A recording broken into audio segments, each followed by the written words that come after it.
Retail and hospitality is changing, with often complex and fragmented systems combined with large volumes of customer data for businesses to make sense of. It's critical to work with the right partners in order to guarantee success. At Tratec Consulting, we help retail and hospitality businesses transform their technology, removing overly bloated processes and creating unified and efficient systems of working throughout. So don't just take our word for it. See for yourself. Tratec Consulting, the leaders in technology transformation across retail and hospitality.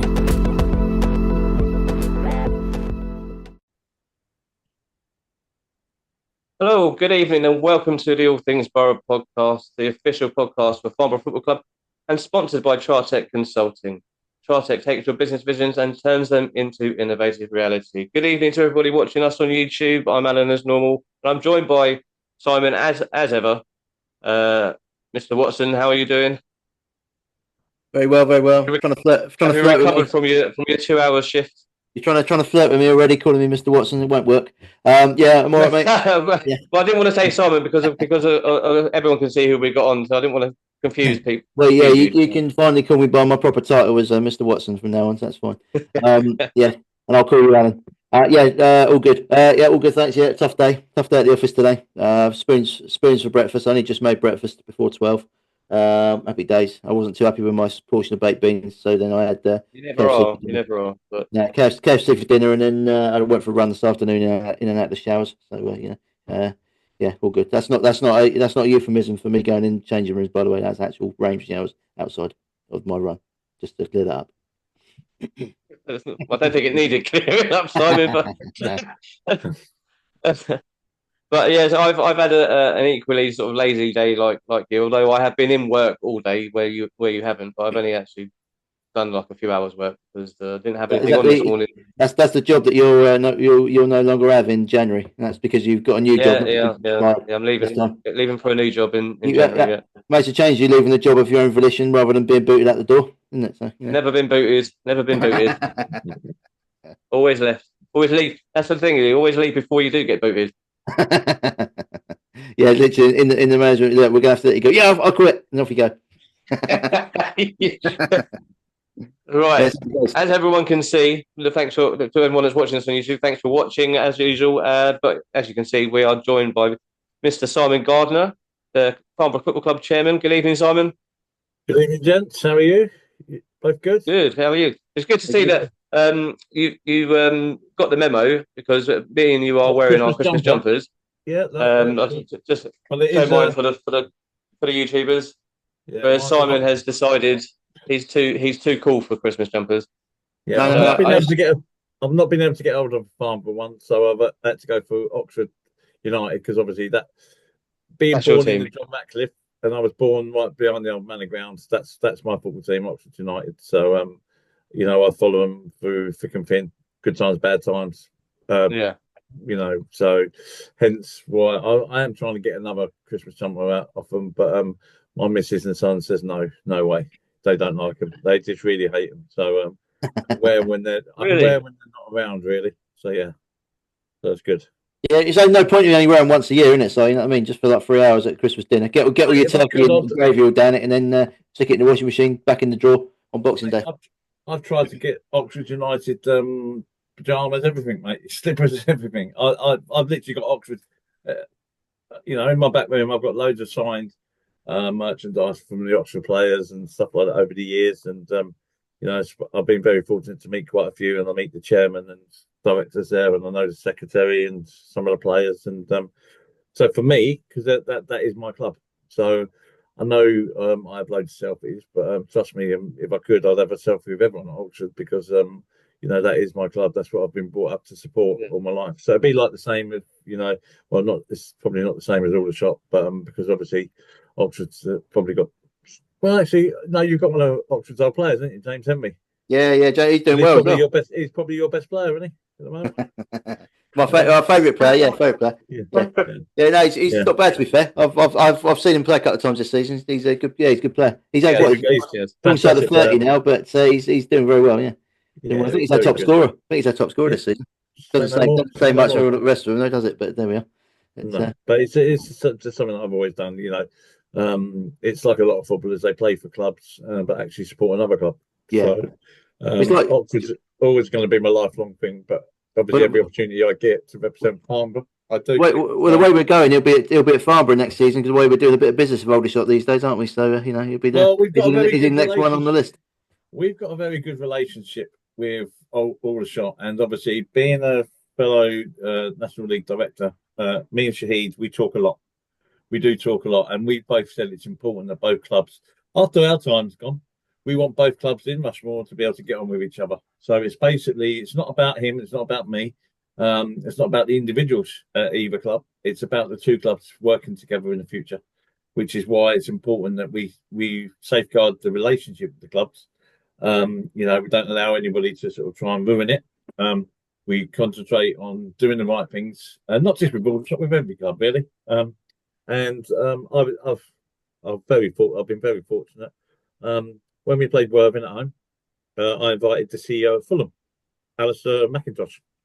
So and he come along with a couple of other people from Fulham, and really enjoyed the whole experience. I think Farnborough's a fantastic club, definitely coming back.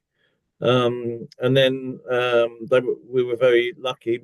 Me and Duncan, we got to go to the Fulham Brighton game as brilliant as a thank you. So we were there watching Brighton and Fulham game, which was it was a fantastic game, and they support us rotten.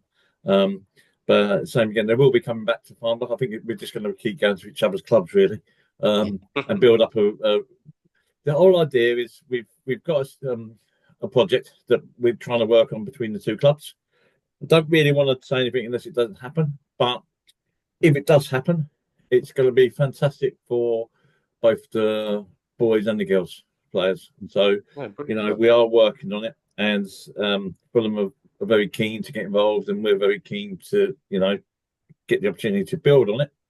And speaking to the CEO of Fulham, he's he loves the club, and he turned up. I didn't tell no one he was coming until he turned up. And once I introduced, there's the CEO of Fulham, Alistair. Everyone's like, "Wow, what's he doing at Farnborough?" It's a case of he likes real football, really. So, and a lot of them do. Well, I guess it kind of shows the stature of our club, and how much we've grown in football, that we're sort of getting recognised by other clubs like Fulham and the likes of, and it shows the work that you guys are doing behind the scenes to make the club as good as it is. Yeah, it's not just it's everyone, because Farnborough's made up from, and I'm like a stuck record. I keep saying that Farnborough's made up of bits and pieces. You need every part, like a clock. You need every cog to be working. Now, it all starts with the supporters, the volunteers. They do a fantastic job. Without them, there is no football club. Then obviously you've got the paid staff that work on the match days, do your bar people, stewards and things like that, which do a job as well. And then all of us at the top, all the directors, Rob as well, we're all volunteers. We don't take a wage from the club. And we're there. And my responsibility, as said, and honour, I'm going to say honour and privilege as chairman, is to network with all the other clubs to make sure that Farnborough is out there in the the footballing worlds, which is why it's brilliant. I don't know if you're aware, but Duncan had 2 people over from Canada on Saturday. The ones that I did see this. They've already asked for kits. They're going to take them back to Canada, and try and promote Farnborough over there as well. So we're trying every avenue. We're trying to basically to promote the club. And I'm very fortunate. Because being the league director, I get to go to quite a few events in clubs and stuff. I'll throw this one out there because on my Christmas lunch on Wednesday is at the House of Lords with the National League. So I'll be taking pockets full of Farnborough cards, business cards, and leaving them everywhere all around. I'll probably get fined for littering because I intend to leave as many Farnborough cards as I can there. To promote the club. But I'll be out there promoting the club as much as I can, whether it's with footballing people or whoever's there, MP, whoever's there really. I will go there. As you've seen, I've had a few selfies in my time, but every time I have a selfie, I give someone a Farnborough card. So I was with Ray Lewington on Saturday, but I know Ray quite well, and he had his grandchild, and it was raining, so I thought now's not the best time for a selfie, but slipped him the card and said, "Look, you come to Farnborough anytime you want," and that's what it's about. And I'm happy to say that and suggest that, because what a fantastic stadium we've got, and what an atmosphere we've got in there. Yeah, exactly. While you're at the House of Lords, so is there any chance you could have a word with Keir Starmer and tell him to do a better job, and maybe you can take over? You know what? That's what I said. My goal is to, first and foremost, my dream role would be to get a position in the FA. I've been the director of Southern League. I was first from Farnborough to be a director in the Southern League. Now I'm the first from Farnborough to be a director in the National League. The only next step is the FA. So if I can get into the FA, and I keep saying to my missus, you know what? I thought about running the football and the FA in this country. I said, but if I'm going to the House of Lords, I might come out thinking I'm going to be an MP. You never know. You never know. Well, you said that you've done it for the Southern League when we was in the Southern League. You was a director there, and now we're in the National League. You're part of you're director in the National League. What does that sort of entail? What do you have to do? In that role? Yeah, right. What we have to do. One of my responsibilities for being National League director is to communicate and work with all the clubs in the National League South, because me and Ben Hudson, chairman of Hampton, our responsibility is to look after the 24 clubs in the National League South. So if they've got an issue or if they've got a question they need answers, they will come to us rather than keep piling all the pressure onto the office. Yeah. We then go off and do the digging around and get the answers, the right answers. We do that. We help them out. I've had people from our club have offered services to other clubs because I know we do it right at our club, so they give them advice and help them out. And we do that. We speak to all the club. I speak to all the chairmen pretty much on a weekly basis. And they're asking me questions, about, sponsorship, TV things, bench kits. There's loads of things like that. And obviously I do know, what's going on, but obviously we can't say nothing. It's only I've only been there 3 months. So I'm not going to comment and say, well, I think it's in great position because I didn't know previously what it was. But the people that are involved in the National League are very, very, very driven to make sure that the National League competes with the EFL. That I think it's the answer that everybody wants to hear is we're fighting with the EFL to have 3 up and 3 down. Yeah. So there'll be 3 coming up from the National, going up into the EFL, and potentially 3 coming down. Now the EFL, rightfully so, are going to defend that and make sure the clubs that come up are going to come up and not just go up, stay there for a year and go down. They want to make sure that they're a viable club, that they're not going to do a disservice to the EFL. Yeah. And there's loads of things that you have to take into consideration. But we are trying to, we're fighting for it. And Jack Pearce is basically, and Mark, all the board, we're fighting really hard, and we have loads of meetings, and they have meetings with the EFL. They advise us. We have to give answers, our thoughts, and everything. But it's basically trying to lift the National League and also protect the National League as well.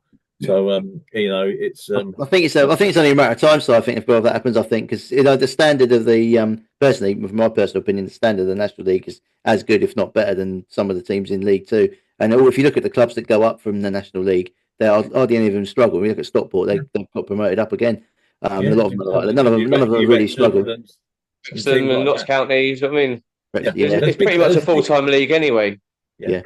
There's a massive amount of big clubs in the National League, and even National League North and South as well. In our league we've got Torquay. They were a League One side. In the other side you've got Scunthorpe and things like that, which should be playing in the league football. So they've got the infrastructures in place. So first and foremost, you've just got to make sure that the people in charge of the clubs, and ours included in this. I'm not saying that we're as white as white. We got to make sure that we are doing things right. We're not living beyond our means. We're not paying out stupid amounts of money and then take a gamble you're going to get promoted and it doesn't come off. All of a sudden, the following year, you're struggling to pay bills, and then you could do it. And then also on the flip side, financially, you want to make sure you're in a good position when you go up, so you don't then start stretching your budgets and your money and putting the club into financial difficulty. So as a club, we say it every year, and I think it's something that the supporters, if they don't know, they should know, is we want to improve every year. Now, last year we finished outside the playoffs on the last day. So our goal this year is to finish above that, which means playoffs. We're 2 points off top at the moment. There's still a lot of games to be played, but why can't we say we're going to finish in playoffs or even in the top two? You've got to set your bar high. And I think all the supporters need to know that that's what we're doing. That's the aim, is to do that. And we believe that, we've got every chance of doing it. We're not scared of any club in our league. You've got full-timers, which will probably come good. Your Bournemouth, your Dawkins, your Torquays. They'll probably be up there because of, their financial backing. But if we continue to do things the way we're doing it now, why can't we be there? Yeah, I think it's definitely. You're right, so I mean, it's definitely the goal, wasn't it? I think all of the signings we spoke to on this podcast, and also from the club website officially as well. Everybody said that playoffs is the aim. Every single one to a man. So it's clearly a mandate of the club, and it's at the moment things are going quite well. I just want to bring it back a little bit towards sort of the start of the season to now. Yep. How do you feel as a chairman, Farnborough, have done so far in this sort of first half of the season, as it were? Well, I think we've. I think this time last year we weren't in the position we're in this year, if I'm mistaken. I don't know if you've got tax down there. Yeah, we were looking over our shoulders a bit. I remember at Christmas, weren't we? So we was a bit. We was, we was all saying, we're going to be safe. Don't worry about it. And we went on that month. Now, what we're doing is we know we've identified positions that centre forward. I think everybody knows we've been trying to get a centre forward since the start of the season, the right centre forward, because you don't want to pay a lot of money out for a centre forward that's going to come in and not score goals. Now, Mason Bloomfield was a big loss to us because we felt that he could be a big threat, but for personal reasons, he's had to step aside, and the club fully support him in that. The door's open, so if he wants to come back and start playing football, he's just got to pick the phone up and then come back. So that's not completely shut off or anything. We're working with him, speaking to him, and I'm pretty sure that the supporters will be excited that we got Haddy back. To come back, because we know he's proven, we know he can score goals at this level. He knows most of the team anyway. So it's not a case of we're going to have to wait for him to do it. He's chomping at the bit to get back involved. And we've got a good, we had a fantastic squad last year. And the year before, the first year up, we had a fantastic squad. Done what we wanted them to do, was stay up there and maybe to finish mid-table, to give, get a bit of a foot in the league, get to know what it's about, and then push on the following year, which we've done, and then we want to push on again. So I think both on and off the pitch, the club at this moment is good. So going back to your question, I think we're what we got now, 36 points. Yep. 36 points. Okay, the first target of every club in this league. I know it's people say that's not the target, but the first target, no one really gets relegated if you get over 50 points. Yeah. So if you get 52 points, we're 16 points away from that. Then I think you can then take a little bit of pressure off, thinking you're not going to get relegated. So this is what we thought last year, and then we said, right, shackles off, just go for it, And then we went on a fantastic month, which pushed us to the playoffs. Okay, we lost to Taunton, second to last game, which was a bit of a body blow, but we still had an outside chance again going into the playoffs, going into the last game. And I think if you're involved in the club as a supporter or official, you want something like that. You want to be going into the last game of the season with something to play for, and not being, if you lose, you get relegated. Giving you something to enjoy the day at Weymouth, which everyone did. Everyone had a fantastic time at Weymouth. Yeah. We win it, and then we end up losing out because Bath lost to Aveley. But this year, we don't want to go into the same position, same thing to happen. We want to continue to pick points up. But we're going to lose a few games maybe on the way. We're gonna go over a few bumps, but we're gonna fight. We're gonna fight. Everybody wants to do their best for this football club. All the supporters, all the players, and that. And if I asked all the directors beforehand if there was anything they wanted me to say on this podcast. First and foremost, they said thanks. They want to thank the supporters for the support they've shown Spencer and the team, and to let them know that they are definitely the 12th man. And the atmosphere created there this season has been absolutely brilliant. And and I'll echo that, because every single supporter, they might not even realise what they're doing, but they make a difference, mate. They make a difference, and you can see that the players love it after the game. Spencer's doing the wind up now. If we're all in it together, we're all part of a team. So yeah, we're going to have a few hiccups. That's a little bit. You've had a few little keyboard warriors that have come out and said stuff which probably don't even come to support the club. They just see it, and then as soon as if you lose back-to-back games, all of a sudden the wheels have come off, and sack everyone. I was going to ask you about this, because we've spoken to like a couple of players on the podcast, and Steve Baker as well a couple of weeks ago about it, just to see what if they see the comments, and if they sort of act or sort of respond, or want to respond, or anything like that. Now we've seen like a few quite negative comments in recent weeks when we've lost a couple of games, and like you said, we're going to lose. We're going to have bumps in the road along the way. It's not going to be we're never going to have a perfect season. But I responded to one or two of these comments and just sort of said, look, you need to sort of understand where we've been before and where we're going now.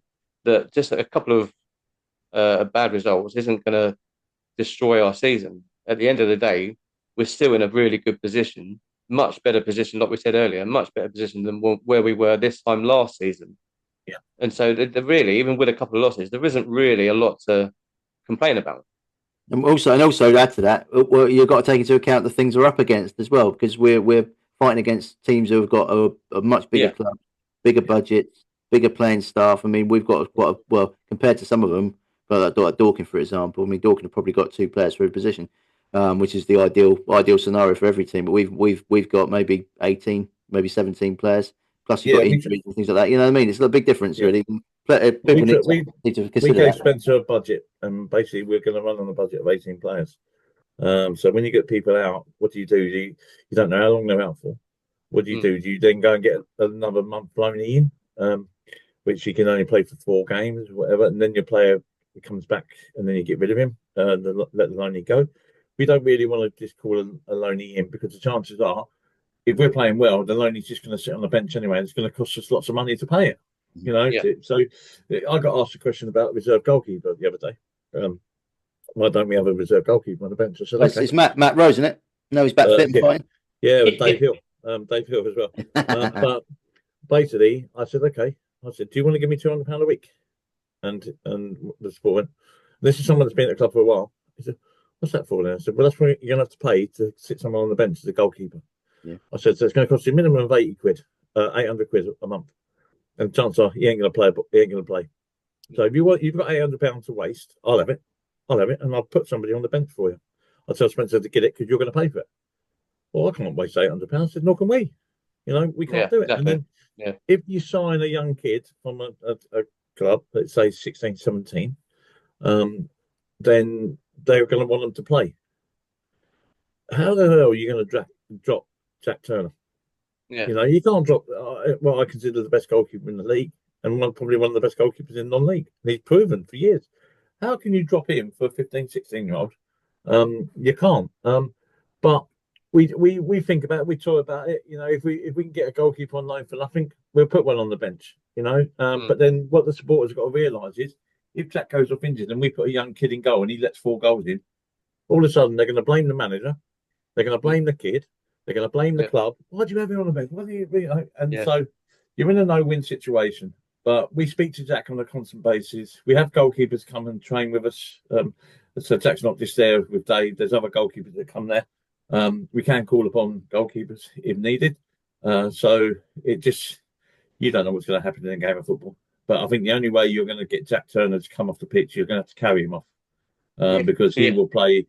If he busts his leg, he'll say, strap it up and I'm going to carry on playing because that's the sort of fellow and pedigree that he is. So, just simple things like we have to manage the budget. And also, if we then go and get another goalkeeper in goal, which then means two of the 18 the goalkeepers, that means we've only got 16 outfield players.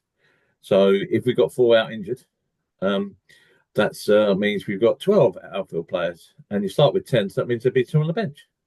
Yeah. So it's like, and if we want to start going, the squad's getting to get bigger and bigger, then we've got to up the budget. And if there's somebody out there or somebody who watches this and wants to donate money into the club for us to up the budget, by all means, contact me. But, you can contact the club. Come and see me on the home games or the away game. I said, we'll sort something out because we've been charged to run the club in an affordable and sustainable manner. Now, if you look over, this is my 10th season as chairman. When I took over, it was in administration. We've guided it out of 2 relegations. If you do the maths, in 10 years, we got relegated. It went into administration. 2 seasons maybe written off for COVID. Then we got 2 promotions, and now we're back in the National League. When I sat down in the forum, when everyone said, what's your goals, chairman, then? I said, to return us back to the National League in 5, maybe 10 years tops, but when we return, we'll be back stronger. The club will be in a better position. I said, and we'll be challenging. I said, 10 years.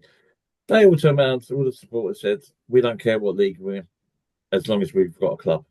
And I think you can see that. When we beat Hayes in the the final, I was sat in the top of the town. I turned around and I saw 700 odd Farnborough supporters hugging each other, crying and all that because we got back into the national town. I was hugging Andy Smart. We were crying, God rest his soul. And I turned around and I said to Andy, and Andy said it as well. I said, that's why we do this, for moments like this. It's not for the money. By far, it's not for the money. But when you see everyone hugging each other, granddads hugging their grandchildren, sons and dads and families hugging each other, that's what it's all about. And then it makes them moments stick. When we went to Wrexham, we beat Sutton. We've had some good results. We've had some bad ones as well. Don't get me wrong. This year, FA Cup was, non-goer, the trophy, non-goer. But then, we've had some good games this year as well. So that's why we all do it. It's not for, you don't make money in football. Alan, Eddie, and Duncan coming in was basically told, they've got 5% shares each, and they know they're not, unless we sell it or someone else comes buys it or buys them out. What they invest in the club is basically they're going to lose it. So, but saying they're going to lose it, but the way the club's growing at the moment, I mean, you just don't know who's around the corner. You don't know who could potentially come in. But look at Cheltenham. Cheltenham, Egon Musk, is it? Thinking about buying Cheltenham. Yeah. So you just don't know. And that's he got confused with the racecourse side, you reckon? He thought he's buying the racecourse rather than the team. He's probably going to buy the whole town. That's probably what you're going to do. Buy the I whole town. wouldn't. Not with that one-way system there. So it's shocking. It is absolutely shocking. But, you need to sort that out. You don't know what's around the corner. So what we've got to do as a club and officials of the club is to carry on growing the club in the right way, without getting any debt whatsoever. And you just don't know what's around the corner. There could be an American flyover. He flies over in Learjet, lands at Farnborough Airport, sees us a football club. You just don't know. Let's go past that football club. You get some Hollywood actors landing there when they're filming and stuff like that. But they go past the football club. That's not a bad football club. What's that? Get the PA to Google it and check it up and all that. All of a sudden, they might turn around and say, I'll buy that club. You just don't know. You just don't know what's around the corner. But if they do drive their side, they want to be careful leaving their car unattended down the Prospect Estate. You know what I mean? It's not great. Yeah. It'll be up on bricks in about half hour. Please, everyone, notice that it wasn't me saying that. It was that saying. And it wasn't me. I think Farnborough's a lovely area. You can leave your car anywhere you like. Yeah. I leave my car unlocked anywhere. No one will take that, to be fair. I think a lot of fans would, and me and Simon included, would sort of echo the thought that that we understand what the club, you and everyone else behind the scenes are trying to do by keeping the club sustainable and debt free, and me and Simon would agree, and I think we've said it before, that we would rather have a functioning club than go into that sort of those dark times again in order to try and push us forward. We'd rather go forward the right way. Yeah. Well, And you at a steady you pace, said that, rather but than push it forward straight away. you said that, but I said I'd rather have a functioning club with no debts, winning the league and winning all the cups. That's what I said. But Yeah. Oh yeah, we'd all love that. We'd all love that, yeah. But the main thing is, and as I've said it before, because the historical problems that this club has experienced, we've been into administration twice and reforming in 2007. If this club was to go into administration a third time, they wouldn't allow Farnborough to continue in the pyramid.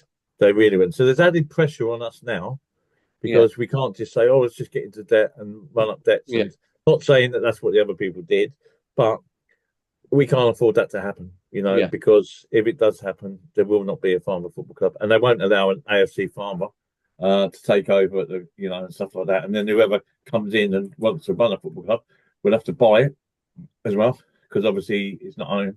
It's a very long lease, but all the fixtures and fitting are ours. So, if that was to happen, then obviously to recoup money, if we couldn't sell it, you could, if you lived in the dark world, and trust me, there's a lot of people that used to be involved in football that would have done this, stripped all the assets away and just left the field there again.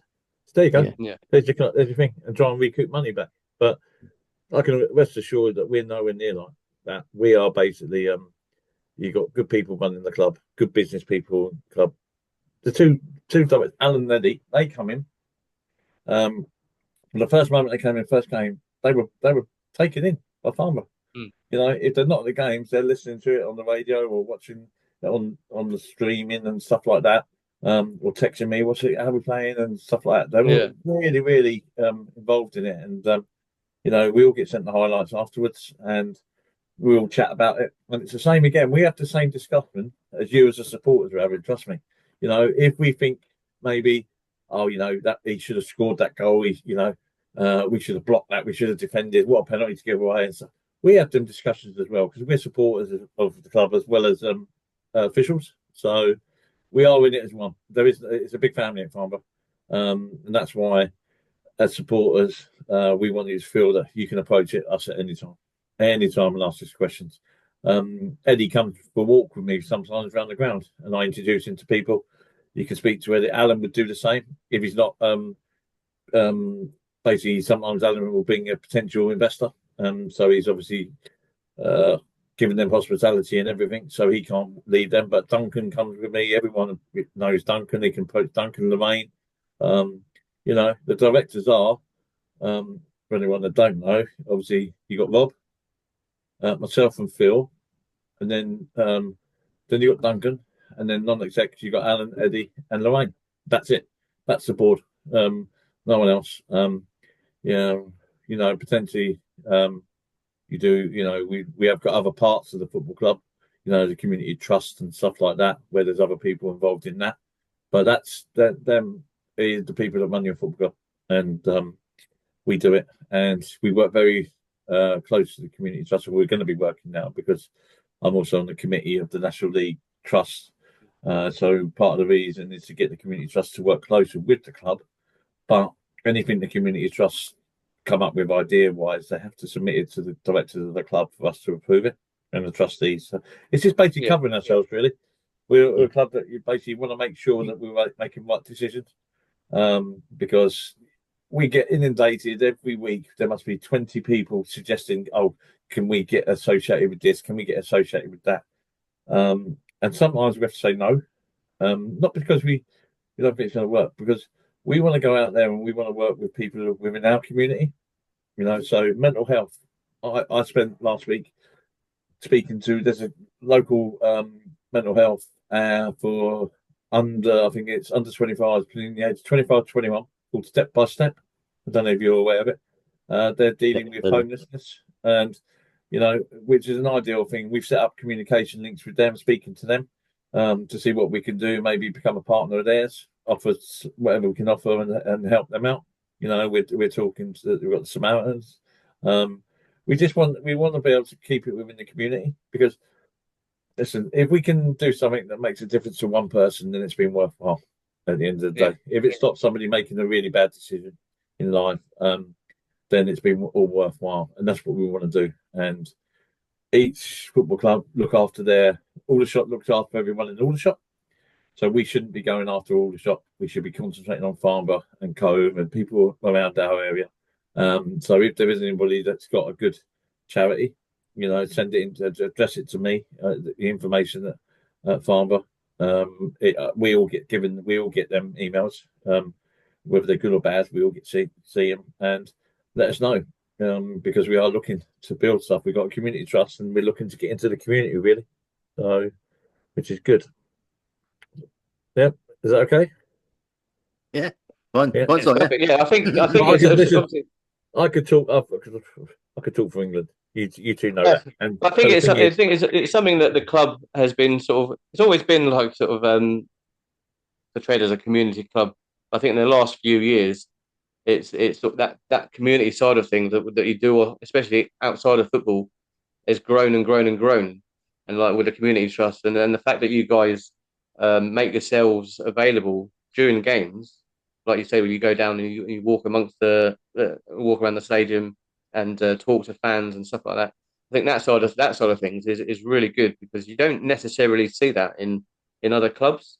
Like you said, like sometimes you get like the chairman, they sit like you said, they sit in their ivory tower and they don't utter a word to anybody else. But like you and Dunk, we every time we come into the ground, we see you and Duncan standing there talking to other fans, talking to other people, engaging with all these people, and it's good for the fans to know that they can engage with you and ask you questions and maybe propose an idea you'll listen. You'll stand there and you'll listen, and that's what makes our fans, love our club so much, and it's also what makes our club probably one of the best in the league, and that sort of thing, that sort of fan engagement. No, and again, that's down to you guys doing that and engaging. And we do. One thing we always do is when we go to other clubs, we'll engage with the chairman, community officers, and stuff like that. We sort of like talk about ideas, projects, and stuff like that, and we get ideas off each other. Now, we're in competition on the pitch, when the game's going on. But say, for instance, just say I know someone like say Weymouth, for instance. Just say Weymouth. I speak to them quite a bit. They got a really good chairman there, Paul, and Pete's the secretary. Now we might speak to come up with some ideas where I might say, "Listen, we've tried this. Why don't you try that?" And vice versa, because we're not going to be taking any business out of their pockets because we're miles away from each other. So that's what we do. We try and work with other clubs. I've got. I went to, because our game was on Saturday. I went to another game Saturday and met somebody whose dad owns Hartlepool, and I think he lost 20 million or something. But straight away we was having a good chat, doing a bit of networking, and he's put we're setting up a meeting because he's come up with a load of ideas which could benefit the club, which we're going to try and schedule a meeting in this side of Christmas to have a look and see whether it's something that we can implement in our club to save us money and benefit the club. But if you don't have these meetings and you don't put yourself out there, you're gonna miss it. You're gonna miss the boat. Someone could just sail straight past us and go to a different club. So Matt, all you got to do is, if you look at my social media, you'll see I'm everywhere. I go every club. I'm always about, because I'm out there. Whether it doesn't matter what level it is, step 1, step 2, step 3, step 4, step 5. And like I said, if you talk to all these other people, these directors and other clubs, and word of mouth is free. Yeah, do you know what I mean? Definitely. Yeah. So you might talk to one or two directors at one or two clubs that might be a step higher. They then they have a good conversation with you, but then they talk to other clubs that might be higher and say, "Oh, hang on a minute, Farnborough might be interested in this, or Farnborough might be able to help you with this, or you might be able to help Farnborough with this." So that's what word of mouth in football, because it's free. Yeah, exactly. Well, we had this is probably going to be a nice time in there. We had at the Chippenham game, we had an Aldershot supporter, and he came, and first time we've been to Farnborough for years, and I was speaking to him, and we had a good conversation, and he come round to see all of his delights, I think it is, to get some of them loaded chips, and he's there, and he came in and he said, "I've got to say, what an atmosphere for one." He said, "I've been following Aldershot for 50 years." He said, "And I can honestly say this now, that I feel there's a better atmosphere here than there is at Aldershot." And he said that, and I wouldn't say that because I'm an Aldershot fan through and through. I'd never change the allegiance, but it's the first time I've been here for years. But for someone like that to say something, knows that it shows proves we're doing something right. You know, they're in the league above. We're not in competition with Aldershot. You know, we basically we're a club growing.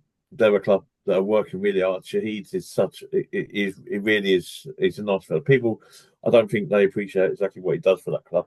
You know, and he works hard. Even when we go to the AGM, you know, it's pre-season, and we're there having a jolly up and enjoying the experience. He's there. He looked stressed and that. And I saw him at the last one. "What's the matter?" He said, "I'm just thinking about next season and what I'm doing." I said, "Look, think about it tomorrow. You're away now. You know, just work with speak to all the other clubs and that." But that's what he does. It's on his mind 24/7, and that's what it does. It does take over your life. But I'm very fortunate because at Farnborough we've got a team of people. It's not everything falls onto my shoulders. We've got such a great team of people that basically they share the workload, and it is fantastic because everyone says to me, "What a fantastic job you've done at Farm." It's not what I've done; it's what we've done. You know, I've said it to you before. I never use I or me; it's we, or us or we, and it is. It's very much team effort. Everyone has their input, and at the moment it's working. You know, we're gonna try our damnedest to continue growing the club, which, you know, is in a very good position at the moment. You know, we're not, put it this way, we're not looking through brown envelopes to see bills coming through the window, letterboxes and stuff like that. It's none of that, and it's being managed correctly by the correct people, in my opinion. Which is from the chairman's point of view, it's reassuring, and it's reassuring for the supporters as well. So I have to say obviously you're looking at things from off the pitch mainly as a chairman, but also on the pitch. I think Spencer and the management team have done really a great job in getting the players in that they have, because they all seem to be gelling. There's a really good atmosphere. It speaks volumes as well that Hadi Ganhall wanted to come back so much. But even if it's even initially, if it's on loan, I mean, maybe you can maybe tell us a bit more about the loan, if there's an option to maybe extend it possibly. I suppose it's up in the air at the moment because he hasn't played for us yet. We potentially, you know, we were looking to get a permanent striker. We are looking to get a permanent striker. You know, we've looked at a few other people. You know, as I said, we've got a very good relationship with Aldershot, and God bless. Tommy Willington, you know, basically went home. He had some blood tests and tests done on him because he collapsed. He passed out. So hopefully, I think Tommy's all right. We spoke to the club, and we said that we are looking for a centre forward. You know, someone like Hadi, who we've had before, knows he can do it and stuff. And once Hadi knew that we had an interest, he wanted to come. But it's not a case of whether it's the two clubs. Hadi wants to continue to train full time. We don't train full time. Yeah. So potentially he could have gone and joined a club that trained full time and not even come to us. So what the club and the supporters need to realise is it's not the club's Aldershot or Farmers' decision, or potentially Hadi's, because that's his full time job. He wants to be a footballer. So you can't stop somebody from being, you know, living their dream. So we spoke to Aldershot, and again, Spencer and Terry Brown and people like that, working very close to each other. We came up with a solution, and it worked for everyone. You know, there's nothing to say that at the end of the 6 games that we got Hadi for, we can extend that. We can sign him permanent. You just don't know what's happening. But the two clubs are working together. Hadi, you know, ideally we want Hadi to come back and score loads of goals. And then because obviously they might be persuaded to let us have him. You know, we might have to pay a fee for him. You know, but the two clubs are working together. But we've had Hadi loves it at Farnborough. He loves Farnborough. And the way that we looked after him the first time, he knows that he's going to be looked after the second time. When I say we, that's us as a club. That's the supporters, the officials, the manager, and the players. We all looked after him last time, made him feel. As he said, he fell in love with football again. So well, when we had him on the podcast was the end of last season, and I think it was at the time that he'd gone back to Aldershot anyway. I think, and he had nothing but nice words, love and praise for the club and for Spencer and the management team and you guys for how well looked after he was. He was gutted that he was obviously called back, but that's his parent club. I mean, that's their prerogative. Like you Yeah. say, he wants to play full-time football. That's where he wants to be. Yeah. And he earned the contract that he got for this season. So he was happy. He was happy with that. But he had a lot of nice things to say about everyone at the club, Yeah, fans because and I think everything. it's important And that it's not he's not the only one that does. Do you mean no, that every player that we speak to or have spoken to or the club has had in the past have always said the same thing. yeah. Well, even the people that listen, managers and players will fall out with each other. We Yeah. can't control that. You know, they're not being selected. They think they're the best footballer in the world. You know, there're going to be disagreements where players are going to leave and they're not going to be particularly, courteous of the management. But as the club point of view, it's important that when players do leave, I speak to pretty much every player that's left this club. If they're at another club, I go over to them and give them a hug and stuff like this. Because they're still. I want to thank them for all the effort they put in while they were at Farnborough. Because they played a small part to get us up to where we are. Everyone, even the players that go out on loan, or the players that have gone out on loan, I've gone to watch. And also the ones that have signed for other clubs. I've gone to watch them as well. So we're not sitting around doing nothing all day. It tires you out. But Shocking, I know, so terrible it is. Yeah. But literally, I think it's important that even when players have left the club, that you still speak to them. You don't. We've never for once thought we're big high mighty club.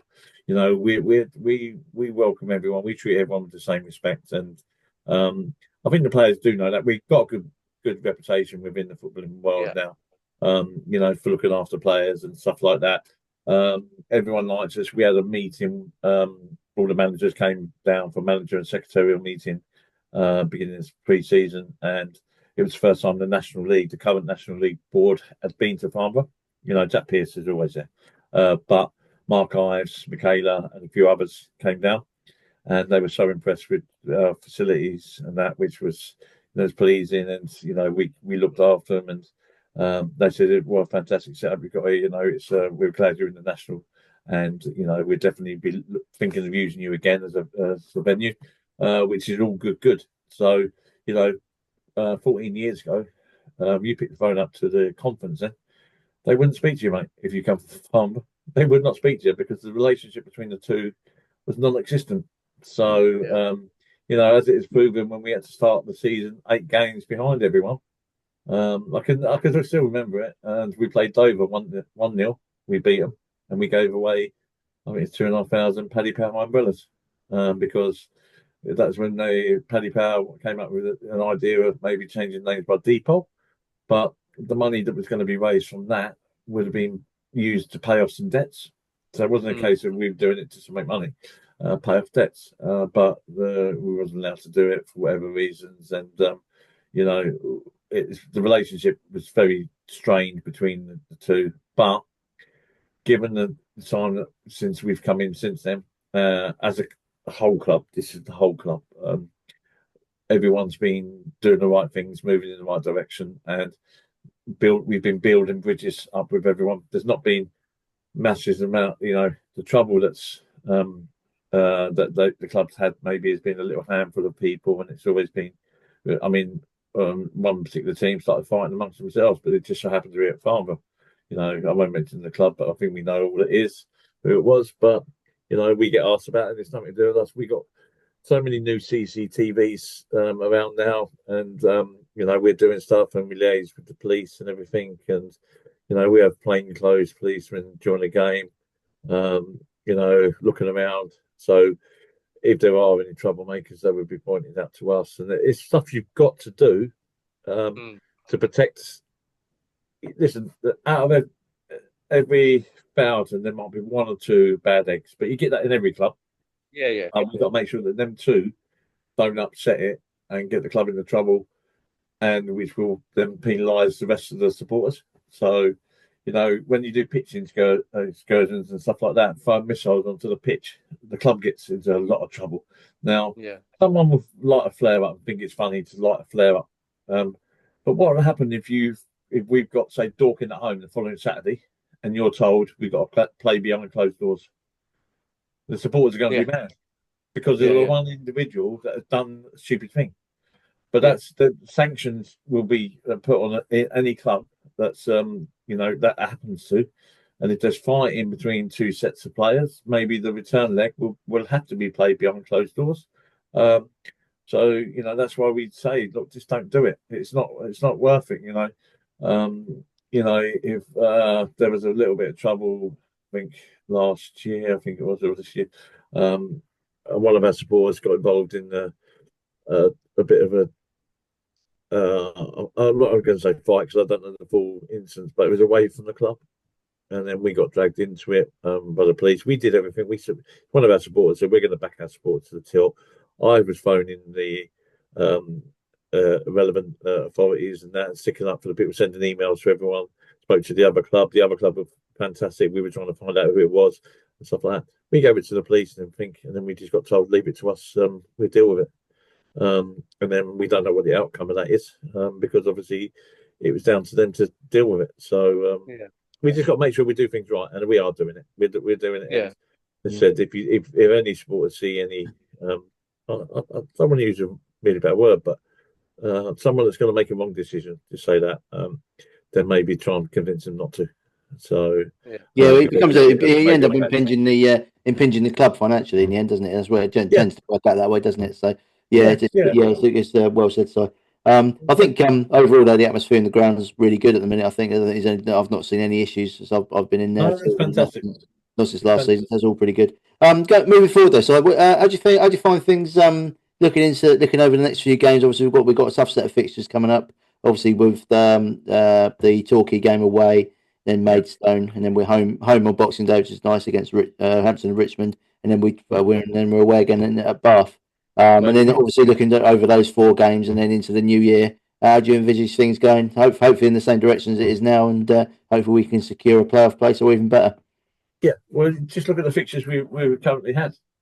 We just pretty much played the top 7, haven't we? Apart from Torquay, who we're going to play this year, but we this weekend. I mean, but we're playing all the top teams. There is no such thing as an easy game in this league, but with the confidence that our squad of players have got, and the manager and the club, I think we could beat anyone, mate. I really do. On our day, we could beat anyone. And there'd be no point for me as the chairman sitting here going, well, you know what? Yeah, we could lose this one. We could lose that one. We could lose that one. Because then what's the point of doing it? We want to win. I won't do what Mark White said and said he's going to win every game and we're going to get promoted. I won't go as far as that, but I'm confident if we turn up at every game, we can compete. We lost 4-3 to Western, 4-3 to Dorking. We lost 3-1 to Bournemouth. That's 3 of the top 7 straight away. And then we beat Worthing.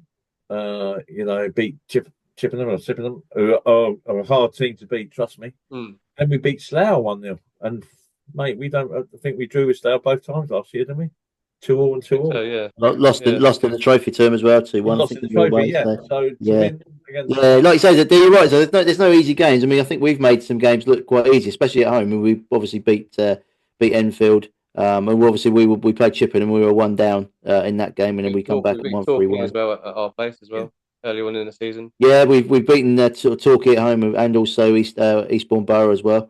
We've had some. I think overall the results have been really good. As Spencer said a number of times, if you're getting an average of 2 points a game, which we're currently at pretty much at the moment, you're going to win the league. So if we can carry on doing that, that'd be great. But obviously the second half of the season is going to be hard, isn't it? But my personal opinion is if you finish above Dorking, Bournemouth, and Torquay, you've won the league. You've won the league. Without a shadow of a doubt. Yeah, definitely. And the fact is, if we drew any of them in the playoffs. If I'm going to use the word "if" because one club made the mistake of, because they were doing so well last year, already dreaming about being in the National League the season afterwards, and it come trying to bite them in the backside because they missed out on playoffs. But we got to keep our feet on the ground. We're 4th, 2 points off top. What we got to do is just keep picking up as many points as we can. I want us to stay in that top 7. Ideally, I want us to stay there for the rest of the season. Yeah. if not, in the top three, and just keep winning. But we all want, I also want to win the lottery. Yeah.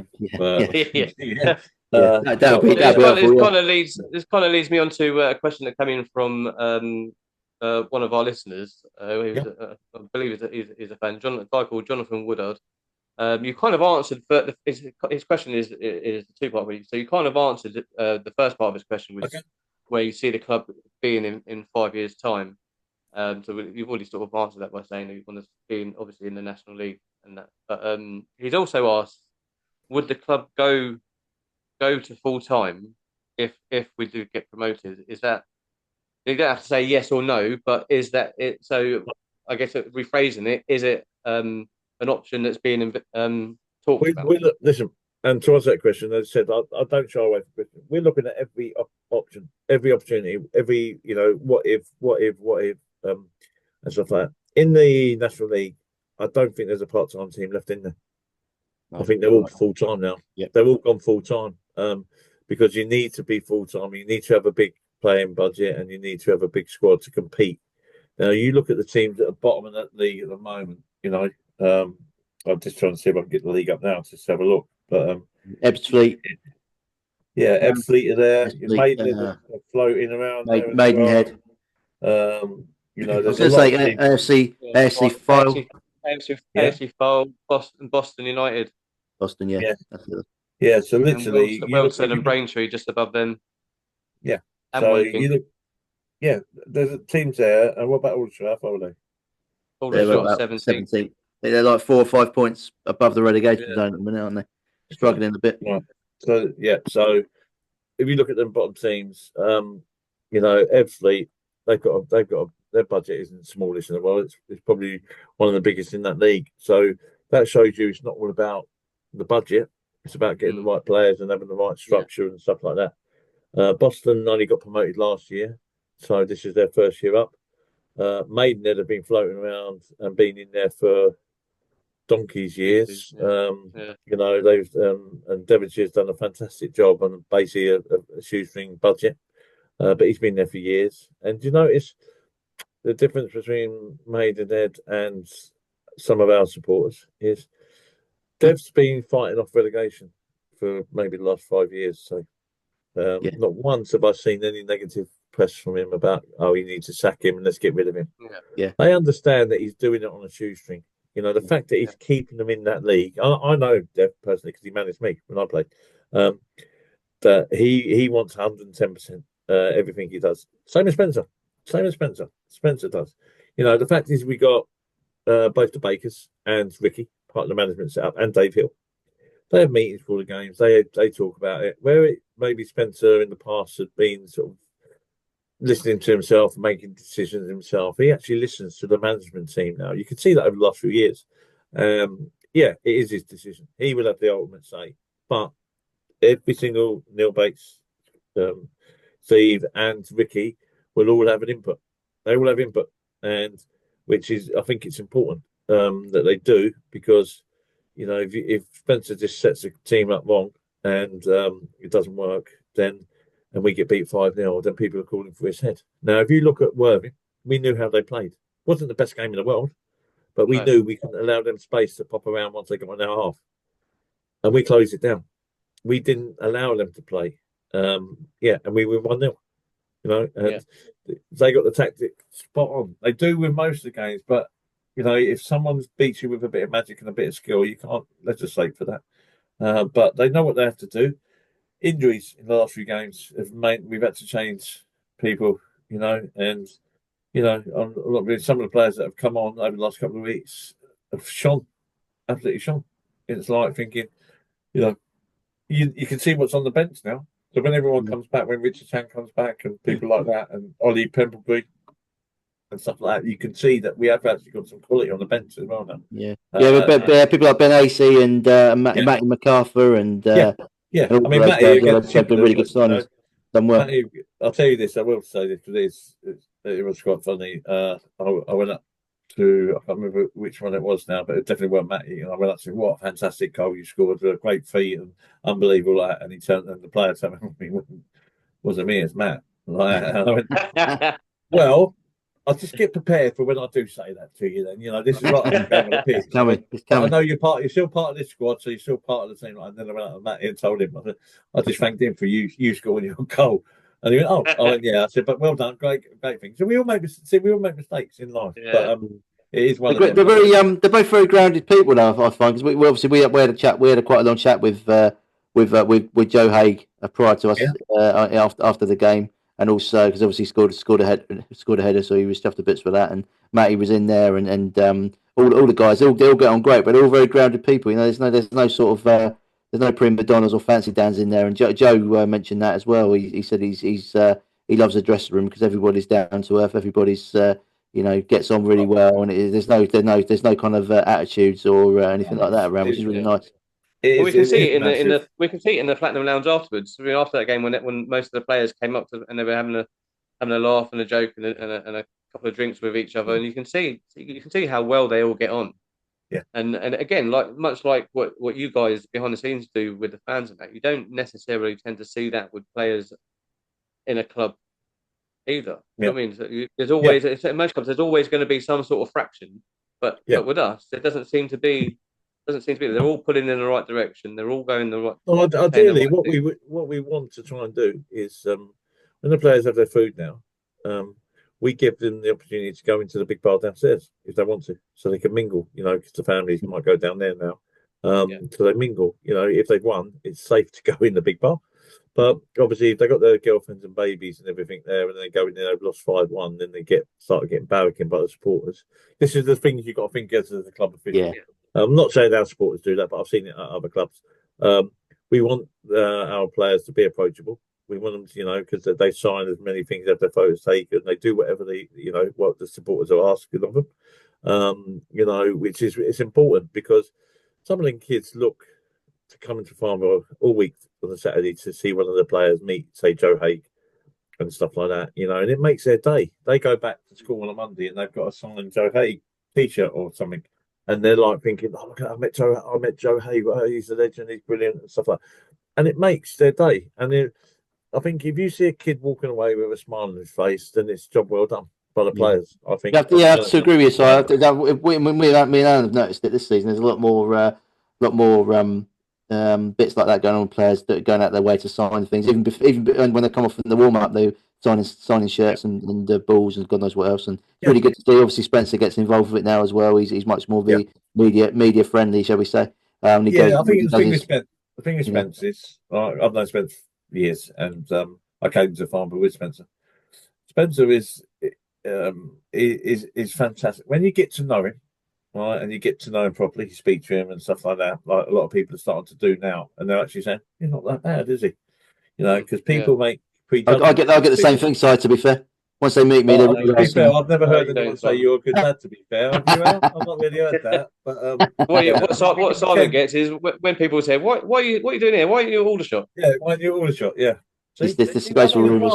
See what I mean, Alan? We welcome you. I go to one game, and this is what happens. Well, two actually. But, yeah. But no, it is good, mate. It's fantastic that we do that. And it's important that we continue to do that. And it's just the same again. Rob Prince does. I'll tell you what, he does so much fantastic work, but he doesn't like taking limelight. That's one person that doesn't take limelight. He does tend to sort of stay in the background, doesn't he? Even at the club, that's his choice at the corner. Yeah, because what he tends to do is he let somebody else get a pat on the back rather than him. That's the sort of fellow he is. 9 times out of 10, I think every match, MOM, I think it was me giving away bottles of champagne because nobody else wanted to do it.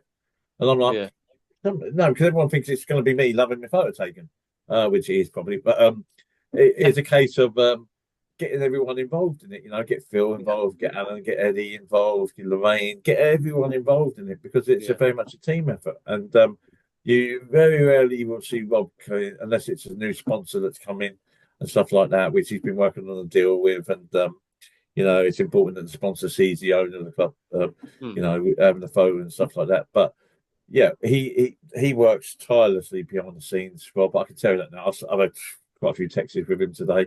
We have phone calls all the time. He'll ask questions straight away, and he is fantastic. And it's all about he goes out and buys all the chocolate selection. He pays that out of his own money. He buys that, all the kids stuff. That's him doing that. It's not the club. He does it, gives them all to Sue, put them in the shop to give away to all the kids. That comes out of his pocket, not the club's. And it's same again. That's what the sort of good people you've got in charge at the club. So, it's it's little things like that make a big difference, don't they? So it's no, definitely. I mean, actually, when that happened, it was at the last game, wasn't it? That we went to, Simon. And my sister, she turned up with my nephew and a couple of his friends, and she walked up to us in the stand. She was like, "Let's just give me I've got these advent calendars." I was like, "Yeah, they're giving them away to all the kids today because it's the start of December." She never knew. She never knew that was a thing. Yeah, no, we tried to do it. We tried to do things with charities as well, from Christmas and stuff. Yeah. We couldn't go into Frimley Green Children's Ward because they've already got the club from down the road going down there. Which obviously, that smaller club down the road, where Simon goes sometimes. Frimley Green, you're talking about. Where Simon goes with the other 4 people and stands there. Literally, so we couldn't. So then we're looking at other things to do. Is old age or care homes. I'm going to say old age. Care homes, any charities, food banks, stuff like that. We're looking at getting involved as much as we can to help out the community, because Christmas, and God rest his soul, Andy Smart. Every year he used to donate Christmas time, go to Crisis. We've raised money for Crisis again. We will do a bit, I'm sure, this Christmas for Crisis. It's important that we continue legacies as well after people sadly pass away. We're all going to pass away one day, but not me, sir. I'm live forever. No, I can believe that, mate. No, Anyway, seen him sucking on that McDonald's drink. He's not going to be living forever. It was KFC actually. But, that's what you should be having. Look, that's melon. There you go. Melon. See, that's my dinner tonight. Melon. Okay. Okay. Anyway, so as it's a Christmas episode near the time, what's Chairman Gardner's plans for Christmas? What are you up to? Over the Christmas period, I'm at my sister-in-law's Christmas Day, and then so big family Christmas Day. My brother-in-law's pilot for BA. He normally flies long haul, but I think he's actually home this year. So that'd be good. That'd be really good. And then Boxing Day, my good lady and my son are coming to Farnborough, where we play Hampton, to watch. Oh, nice. They try and come as often as they can at Christmas and that, and they really enjoyed it. My son came to the Dorking game because he lives in London now. He lives in Tooting, and he came to the Dorking game, and he hadn't been for a while. That's not been for a while because obviously he's moving and work and stuff like that. And he had about 12 weddings to go to this year, and 8 of them were abroad. Not all of his, I take it. Yeah, no. I just said that to him. Yeah. Because one of his very good, his best mate, and so he played for the reserves of Farnborough for a little while. Mikey Dart, years ago, played under Lee Dyer in the reserves. I think he had a few first team games as well. He just got engaged, so I said that to my son. Oh, look, he's coming this way from me. About you. And he's like, no. I said, well, I'm a traditionalist, son, and it's the bride's father that pays for everything. Just remember that. Yeah. But they're coming. But one comment he made, and we got the loaded chips from Sil. We didn't sit upstairs. We went as supporters, and then we walked around, sat in the PRE stand. And I see Luke Gower there, actually, the Bournemouth manager. So he came to that. We had a little hug and chat and that, because I haven't seen him for a little while, and we had a good catch up and everything. And he said, "What a fantastic stadium we got, and what an atmosphere! And what a team you've got as well." So he was super impressed. But then my son said, "He sounds scared." After we lost the game, he knew that he was gonna have to do something to beat us. Which they ended up doing. But I think he paid the ref, didn't he, not to give that penalty? Yeah. But then my son said, "You know what, Dad?" He said, "That's probably the best team I've seen Farnborough have in all the years you've been coming in." Because every single, and Richard Chin, he said, "Mate, how have you got him?" He's unbelievable. I said, "I know that, son." I said, "That's credit to the club. The whole club is growing." So, which is what it is. And he was super impressed. And so, from a dad's point, if I'm doing something to impress my son, because if you knew my son, that it's not really that easy to impress him, because he takes everything at a swagger. And I tell him something, and he's just like, "Yeah, wow, tell me something worthwhile," that sort of thing. But for him to say that is another just a personal thing to know that we're definitely doing something right. And he didn't get the colours mixed up, did he? Didn't think he was. No. He knew it was yellow and stuff like that. And Before we were talking. yeah. Well, he came when we beat Sutton. I went and stood behind the goal with him and three of his friends. We was there. Yeah, we were at that game. Yeah, I remember that well. The goal, and then it's fantastic because he got to watch us beat Sutton, and which was really good. And with his friends, and some of his friends come. One of his friends is a Raymer supporter, but he can't help it. And obviously, he comes to the games when we play him at home, and obviously when we go away, apart from this one, we normally go down there. My son comes down and watches the game with his mate, and it's good. But we're definitely, the club and supporters are just, I can't. I am a stuck record, but the only thing that all the directors said for me to say in this podcast was thank you to each and every supporter that comes, and please note that you are the 12th man, and it is you that's helping us win these games. So long may it continue. And that's coming from all the directors and the chairman. So, and the management and the players, they say it all the time anyway. But we don't. It's when after the game, it's their moment, the players' moment, and the supporters' moments. Let you get into one. You meet them. You don't want us old fogies coming up there and spoiling your time with the players. So, it is good, and it's a good place to be in. It's a wonderful place to be involved in, and every time I go to meetings now, I had a meeting at Solihull Moors. I've got a meeting at Oldham Athletic. I've been to Telford a couple of times. I've been to Wembley, but I walk around now, and whereas we thought it's Farnborough, my cat might be tipped. As soon as I walk in there, I just take it off now because it's sort of walking around. And everyone's going, "You've had a good result, haven't you? You're doing well, aren't you?" Because I asked the question, they asked me to join a committee, and I asked the question, just being practical. And I said to the chairman of the National League, listen, if I was to join the committee and just say, God forbid, Farnborough got relegated, would I be able to stay on the committee? He turned around to me and said, "You're bloody fourth in the league." He said, "How the hell are you going to get relegated? Don't be an idiot." I said, "No, I've just got to ask the question. I've just got to ask the question." He said, "That ain't going to happen, so I don't think you've got a problem. But you just never know, mate. You just don't know what's around the corner." So, but no, it's a fantastic club, and and we got fantastic sponsors there as well. And it's Matt Rhodes is an absolute legend. Everything he's done for the club. I don't know if I told you this, but look, I don't know if you can see this. I don't know if it comes up on the light or not. It's up a little Tartek bag.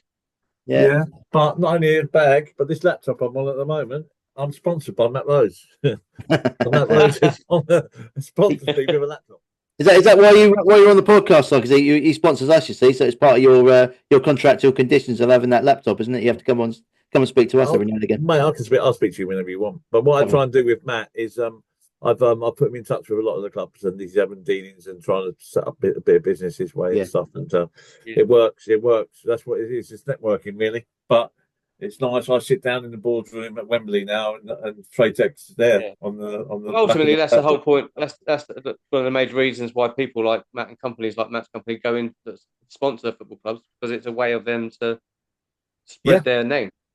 Yeah, definitely. Because you see the football highlights and on YouTube and stuff like that, and the amount of people are watching. You see the boards going around and sponsors. Same with us, because obviously we're sponsored by Trotec as well. So I do my little bit at the beginning, at the end, where I read off. But also before this video goes out, we've got a short video that Matt sent us that sort of outlines what Trotec is and what they do. So people people watch us on YouTube, they see him. Also, though, with Trotec, it is important for him because he gets thousands and thousands of clicks on his website after people listen to our podcast episodes. I mean, it's it's worth it. It's worth his while sponsoring us. All of that, definitely. Anything social media. I mean, I've opted for our social media to maybe put a team together. Now, if you look at some of the other clubs in our league, they actually pay people. They spend £5,000 a month on their social media. which is why some of the clubs are getting massive amounts of hits and watches and views and clicks and stuff, because they're actually paying for that. Now, we're not in a position at the moment to spend £5,000 on a social media team, but potentially with maybe in the future, there may be a position or a time when we will be in that position, or we then start turning to more volunteers. You know, we've got that deal with the universities and that, but a lot of clubs have not even bothered talking to the volunteer or the youth about getting them involved in clubs. Sometimes a club will have somebody that runs the media who doesn't embrace change, and it's all about them, and therefore you can't, no matter what you do, you can't change their minds. The only way of changing someone's mind sometimes is to say thank you very much, but obviously there's a clash here. So we want to thank you for everything you've done, and then start off on a new path. But when you've got people that have been at the club for years, you know, that's hard to do because they put so much time and effort into the club. You know, so we are starting to build the social media team. It will get a lot bigger. Therefore, you know, I don't go on TikTok and that, but apparently I've seen a couple of videos off there and stuff. You know, we're starting to do all that, and hopefully, you know, that gets bigger and things like that. And you know, we've got somebody that's come down and speaking to Connor, I do believe, that's working on something doing with our highlights that could maybe generate some revenue for the team, for the club. So we're exploring every avenue. And the thing is, we would be wrong if we just said, no, we're happy where we are. You know, if I ever said, no, it's all right, we're fine, we're doing things great, I don't need anything else new coming in, we don't need it, we know what we're doing, then I think that's time for me to go, because you've always constantly got to look for the next thing. Yeah, you always got to look ahead, haven't you? Yeah, you got to look ahead. Set your goal up high. People said to me, where do you want to be in 10 years? I said, well, and also a lot of these people that come to you with ideas to do, whether it's to help with social media or help with other areas of the club, a lot of these people that do that come to you will most likely be local people, and you wouldn't be doing the community part of the club any justice by turning them away and not listening to them. So you do the right thing for the community aspect by taking them on board and listening to their views and listening to what ideas they do. Trust me, this is something that you know, it's no secret. We have meetings with potential sort of investors, potential sponsors, potential people that want to get involved in the club and stuff like that. You've got to have the meetings. Yeah. Sometimes when you leave the meetings, you're thinking, what have I just done? Where have I been for the last hour? What was all that about? You know, they're clearly not the right people for our club, because we always have to say we've got we've got a great team there. And from top to bottom, we've got a great team. And it'd be like if you just put the wrong person in there that could upset the whole lot. Which is then it's sort of like you think, oh, a minute, we've spent 10 years building this thing, and then all of a sudden maybe an individual's coming in and completely upset everything. We would never allow that to happen. Never allow it. So what we've got to do is make sure that the people come and get involved in Farnborough are the right people, you know, and the right people. You've got they're doing it for the right reason.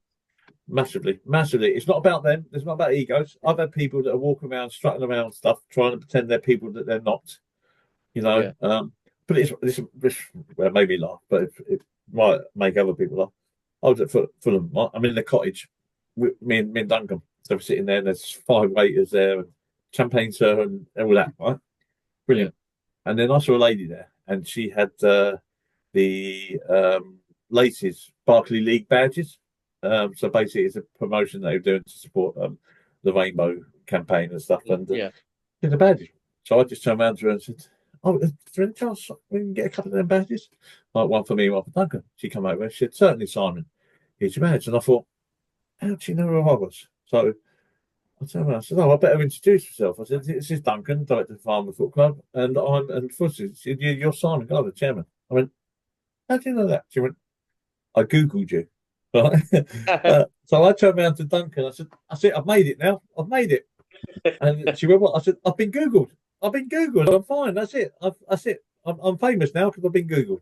And me and Duncan just started laughing, and so did she, funny enough. And then we left probably about 40 minutes before she did. but and they look after really good. Then we got stuck on traffic trying to get over the Putney Bridge because they shut it down to 1 lane, and then all of a sudden, a few of the players have come past, so we were having a chat with the conversation with the players and stuff. Then she's come past, and she's the PA to the CEO, and Nina, her name is, and what a lovely lady. And she's come across. She went, "Didn't you two leave about 40 minutes ago?" And we were just saying it's happening. Went, yeah, we did, yeah, but we just love London so much. We just having a look at the side, and she just started laughing and that, and then she sent an email back because I thanked her for her hospitality, and Fulham's, really did look after us. Said, look, I know you've been to Farnborough before, but we want to invite anyone at Fulham to come and experience it again. It'd be brilliant. She said, yeah, and then she sent one back saying, yeah, it was lovely to meet you in person, and also again meet you in the traffic on the way home.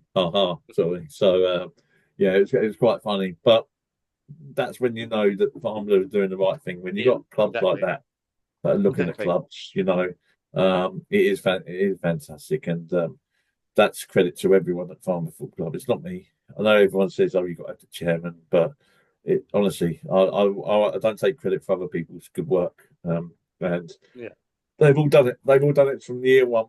Kevin Dyer. I mean, I could stand here and I could name everyone at the club. I'll probably miss someone, so I won't, because then I'll get how could you never mention me? But Kevin Dyer, vice chairman, spends pretty much most of his life down the club, working tirelessly, putting himself out there, and on a match day, he's still trying to do jobs. He's not sitting there not larging it up and having a meal and stuff like that. He's actually, if he's not doing the PA system, he's walking around fixing leaks and stuff like that. That's the sort of people you've got. Phil Mine is a director. He does the match day, he does the scoreboard and everything else, and all the match day stuff. But the same again. He'd be in doing jobs on a Sunday, all day and stuff like that. Them two alone have saved the club so much money, and the pair of them, are in charge of the pitch. And look at the good condition the pitch is in as well.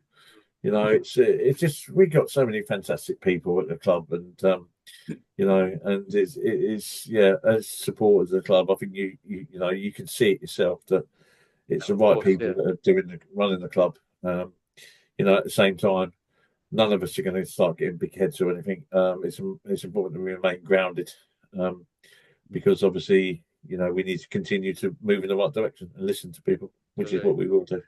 Yeah, I think that's a nice, it's quite a nice note to end it on. So I think it's pretty. I think definitely.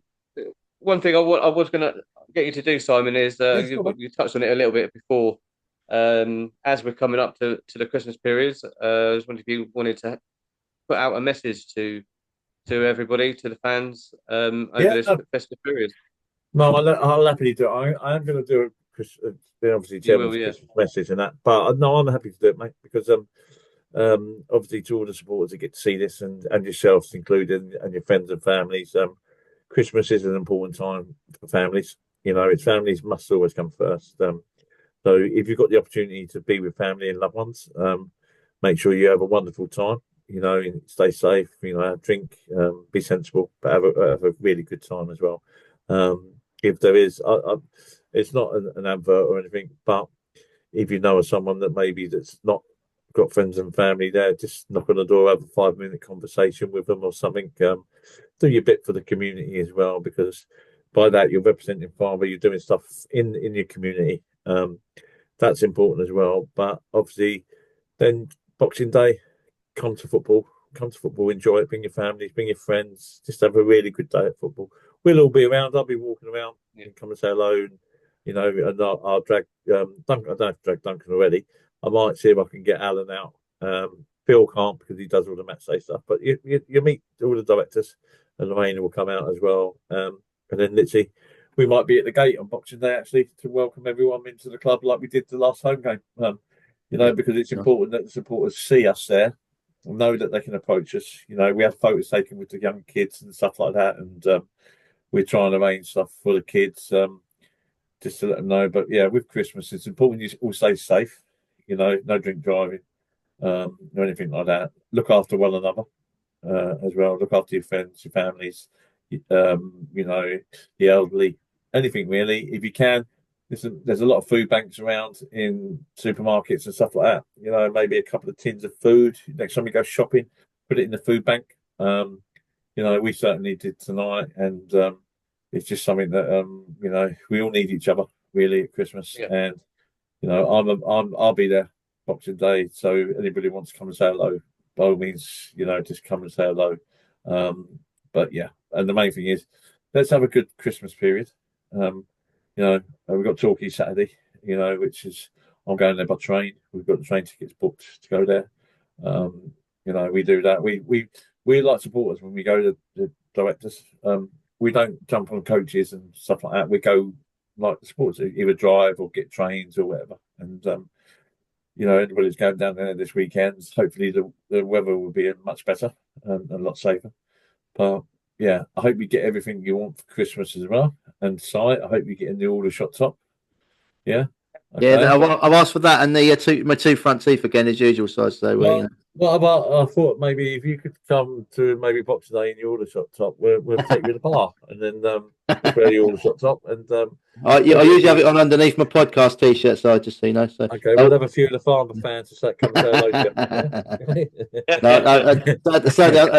No, unfortunately, other than popular belief, I don't actually have an Aldershot shirt, so I never have had one. I've got quite a few different other ones, but not an Aldershot. No, I couldn't quite bring myself to do it. You know, I've got a wardrobe there with I've got signed Oxford shirts and that, and yeah, this is good. I'll tell you one. I did think about getting a half and half one year, but I thought no, better not. Let me see if I can get this one for you. Right, just wait there 2 seconds. Right, you'll recognise the name.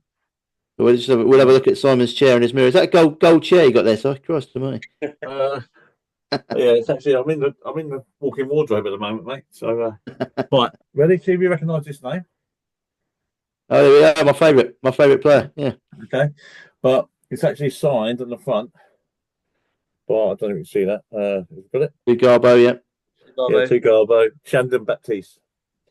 Okay. Oh. He's the one he went to Brentford. Yeah. To Luton. Well, I beat Drew in Brentford, and I sort of did some jobs for him. And when he was there, I said, "Actually, can you sign my Oxford shirt?" He went, "Yeah." Said, "Just don't look at the back of it." He said, "It's not mine, is it?" I went, "No." So we held it. Whose was it? Oh, it's James Henry's. Like that. But now he's at Aldershot.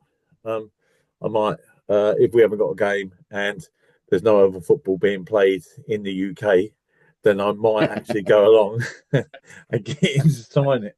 Well, that was funny enough. That was this. Make sure you put a cap on and a face. I'll have a big beard on, everything, mate. I'll have a walk. Well, the last game I went to was actually Aldershot Southend, and it was 0-0. It was terrible. I spoke to Steve Baker, and he was at another game doing some scouting, and he was at Brentford, and he said his game was just as bad. That was 0-0 as well. So both of us just like.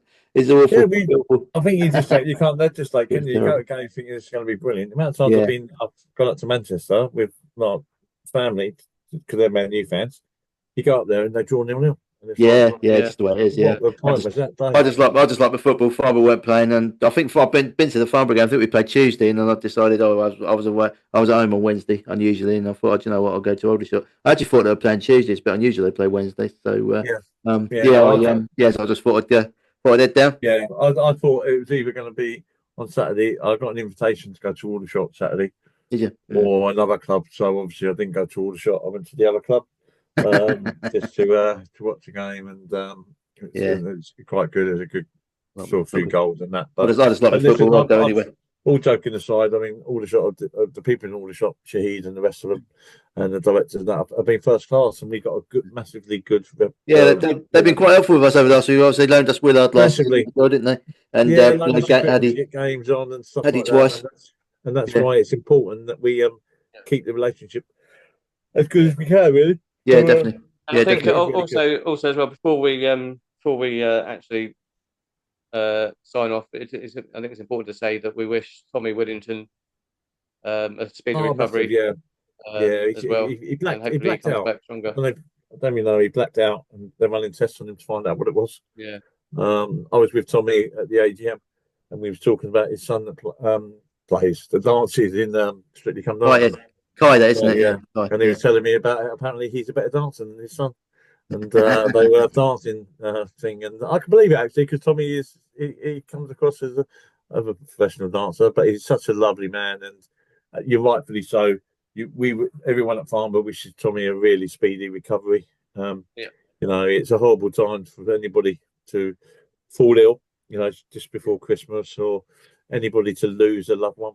You know, I was very unfortunate a few years ago. Probably I'm going to say 4 years, maybe 5 years ago. I lost Cindy lost her brother, and then so Christmas, and then 3 days later she lost her sister-in-law. So, and the saddest thing of all is her niece Holly. They were in Reading Hospital, and she was sat in the middle. Her mum was in one room, the dad was in the other, so she had to go between.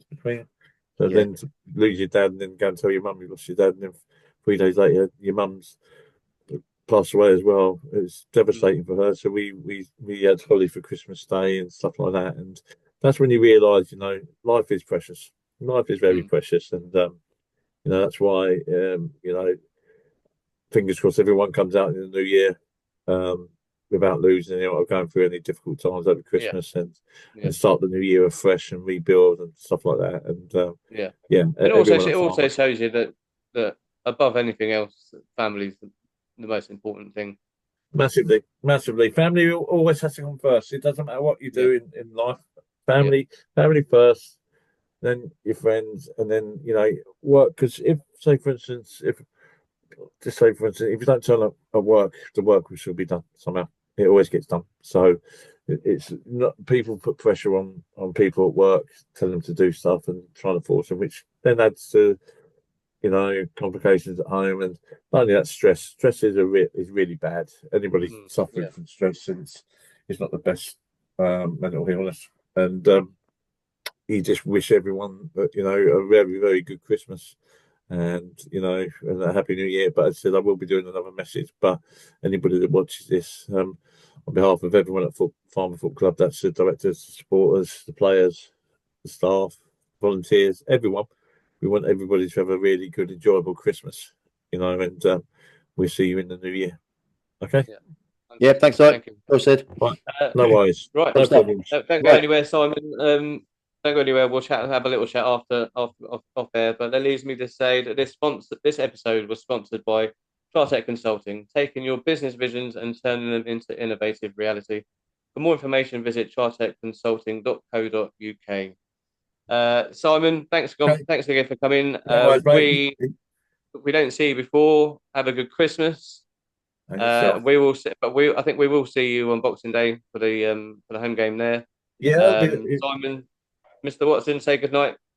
Thank you. Yeah, good night. Merry Christmas to everybody, because we're signing off now to the new year as well. And then season's greetings to everybody, and we'll see everybody there Boxing Day and into the new year as well. Looking forward to getting promoted. Right then, chaps. You two take care. Yeah. Thanks. Yeah. Take care. Take care. Take care. Bye bye.